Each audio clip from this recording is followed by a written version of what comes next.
मैं उस वक्त बहुत छोटी थी। उम्र वही कोई 7-8 साल रही होगी। मुझे याद है कि मेरे दादाजी की उन्हीं दिनों डेथ हो गई थी। लिहाजा घर में बहुत लोग आए थे मेरे दादाजी को आखिरी विदाई देने। दूर के रिश्तेदार भी आए। अब वो 13वीं तक रुकने वाले थे। उन रिश्तेदारों में कई जाने पहचाने तो कई अजनबी भी थे, पर क्या अजनबी क्या पहचान वाले। इन सब बातों से मैं पूरी तरह थी अनजान। घर में सबसे छोटी और चुलबुली मैं ही थी, सबकी चहेती और लाडली भी। मेरे घर में क्या हो रहा है ये समझने के लिए मेरी उम्र बहुत कच्ची थी, लेकिन उस कच्ची उम्र में मेरे साथ जो हुआ उसकी याद आज भी वैसी ही है, बिल्कुल तरोताजा, जिसे सोचकर आज भी मैं कई बार सहम जाती हूँ तो कई बार खुद से घिन भी आ जाती है। याद है वो दिन, मौसम काफी ठंड था, सारे लोग दादाजी के क्रियाक्रम में व्यस्त थे। मैं बाकी बच्चों के साथ घर में छुपन छुपाई खेल रही थी। हम बच्चों में एक बड़ा बच्चा भी था जो हमारे साथ खेल रहा था, वो भी हम छोटे बच्चों की तरह ही। रिश्ते में तो वो भी मेरा भाई ही था, दूर का रिश्तेदार, दादाजी की बहन का पोता। हम सारे लोग उससे काफी घुल मिल गए थे। मेरी भी उससे काफी दोस्ती हो गई। उसे भी मेरी तरह कार्टून नहीं बल्कि न्यूज देखना पसंद था। वो मुझे सबके सामने प्यार करता, छोटी हूँ कहकर पुचकारता भी, मेरी होनहारी की तारीफ करता, कभी गोद में खिलाता तो कभी गोद में उठाकर बाहर भी ले जाता, कभी चॉकलेट खिलाने तो कभी यूं ही घुमाने। पर उस दिन बहुत कुछ अजीब हुआ, इतना अजीब कि मैं आज भी उसे घटना को याद कर उसे महसूस कर सकती हूँ। और फिर सारी तस्वीरें मेरी आंखों के सामने ऐसे आ जाती हैं जैसे कोई डरावनी फिल्म। एक दिन अचानक कमरे में मैं उसके बगल में छुप गई। मैंने उनसे कहा भी, भैया किसी को बताना मत, मैं आपके पास छुपी हूँ। ठीक है, नहीं बताऊंगा, उसने यही कहा था। खेल का बहाना देकर उसने मुझसे कहा, मेरे पास आ जाओ, मेरे इस कंबल में जहाँ मैं तुम्हें छुपा लेता हूँ और कोई भी तुम्हें नहीं ढूंढ पाएगा। फिर ठंड भी थी और मैं छुप गई क्योंकि वो खेल मुझे जीतना था और मैंने उसकी बात मान ली। उसने मुझे प्यार से पुचकारना शुरू किया।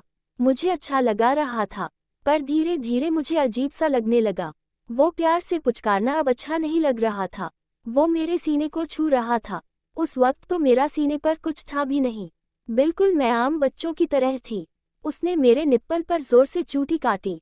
मैं चीख उठी, चिल्लाई, पर शोर ज्यादा दूर नहीं जा सकी क्योंकि उससे पहले ही उसने मेरा मुंह बंद कर दिया। जब उसे मेरे सीने पर कुछ नहीं मिला तो उसने कुछ और तलाशना शुरू किया। उस समय तो नहीं समझ पाए आखिर वो क्या चाहता था, लेकिन बचपन की उसकी तलाश को अब मैं समझ पाए और अब मैं उसकी तलाश को भली भांति समझती भी हूँ। वो अपना हाथ मेरे पैंट के अंदर की तरफ बढ़ाने लगा और धीरे धीरे उसने मेरे प्राइवेट पार्ट को छूना शुरू किया। मुझे कुछ समझ नहीं आ रहा था, जिसे मैं खुद नहीं छूती थी उसे वो क्यों टच कर रहे हैं। आखिर मेरे साथ ये हो क्या रहा है। वो मेरे प्राइवेट पार्ट में उंगली क्यों डाल रहा है। मैंने अपना पूरा जोर लगाया, सारी ताकत झोंक दी खुद को छुड़ाने की, लेकिन नहीं छूट पाए, मैं नहीं बच पाए। मैंने जोर की आवाज लगाई और फिर उसने मुझे छोड़ दिया। उसने मुझे छोड़ तो दिया पर मेरी आवाज को हमेशा के लिए खामोश कर दिया। 13 दिनों तक वो मुझे किसी न किसी बहाने ऐसे ही छूता रहता और मैं कुछ नहीं कर पाती। मैं अपनी माँ को सब बता देना चाहती थी पर नहीं बता पाए। वो मुझे और कहती, सारे बच्चे भैया के साथ सोएंगे। मुझे तो उसका नाम भी नहीं पता था। मुझे अपनी माँ से नफरत हो गई। वो क्यों नहीं मुझे सुन रही थी, आखिर मेरे अपनों ने ही मेरे बदलते व्यवहार को क्यों नहीं देखा, और अगर देखा भी तो नज़रअंदाज क्यों किया। माँ ने मुझे बाकी मम्मियों की तरह गंदे तरीके से छूने के बारे में क्यों नहीं बताया था, जिसे आजकल गुड टच और बैड टच कहते हैं। माँ मुझमें और मेरे भाइयों में कोई फर्क नहीं करती थी, पर क्या वो भूल गई थी मैं एक लड़की हूँ और कई वैसी दरिंदे आसपास ही हैं, सिर्फ बाहर ही नहीं अपने घर में भी। मुझ जैसी ना जाने कितनी लड़कियां होंगी जो जिसने शारीरिक और मानसिक प्रताड़ना झेली होंगी और हो सकता है आज भी झेल रही होंगी। मैं ये दावे के साथ कह सकती हूँ इसकी शुरुआत कहीं ना कहीं अपने घर से ही होती है और अपनों से ही होती है, पर हम किसी को बता नहीं पाते हैं। ना जाने क्यों हम डर जाते हैं और तो और हमारे घर में भी हमारी आवाज़ को अनसुना कर दिया जाता है।